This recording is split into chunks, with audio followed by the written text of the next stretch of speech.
இந்தியாவை சேர்ந்த ஒரு நபர் அமெரிக்காவை சேர்ந்த ஒரு பெண்ணை இன்ஸ்டாகிராம்ல காதலிக்கிறாரு. 2 பேரும் பரஸ்பரம் ஒருத்தரோட ஒருத்தர் புரிஞ்சுக்கிட்டு திருமணம் செஞ்சுக்கணும்னு நினைக்கிறாங்க. இதுல திருமணத்துக்கு நிச்சயித்த வண்ணமே அமெரிக்காவில் இவர்களுக்கு திருமணமும் நடக்குது. அந்த திருமணத்துல மாப்பிள்ளை வீட்டார் பெண் வீட்டார்கிட்ட வரதட்சணை கேட்குறாங்க.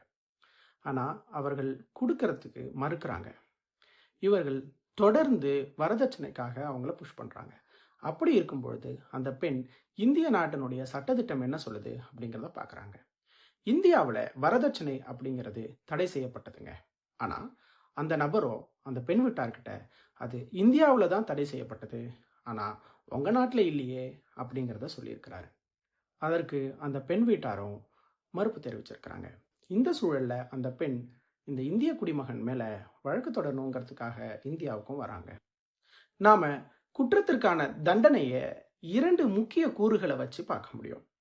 ஒன்று, குற்றம் சாட்டப்பட்ட நபர் அல்லது குற்றம் செய்த நபரினுடைய வசிப்பிடம்.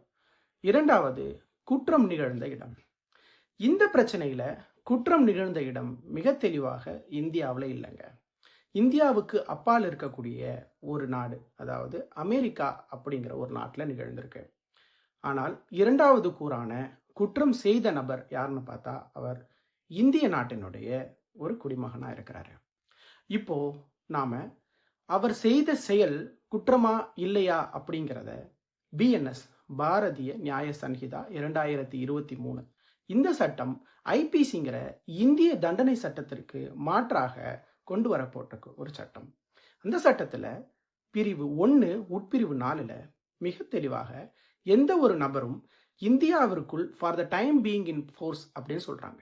அதாவது அந்த குறிப்பிட்ட சூழ்நிலையில் அல்லது அந்த குறிப்பிட்ட காலத்தில் ஒரு செயல் குற்றமாக வரையறுக்கப்பட்டிருந்தால் அது IPC எனப்படுகிற இந்திய தண்டனை சட்டமோ அல்லது BNS எனப்படுகிற பாரதிய நியாய சன்ஹிதா அப்படிங்கிற சட்டமோ மட்டும் இல்லைங்க.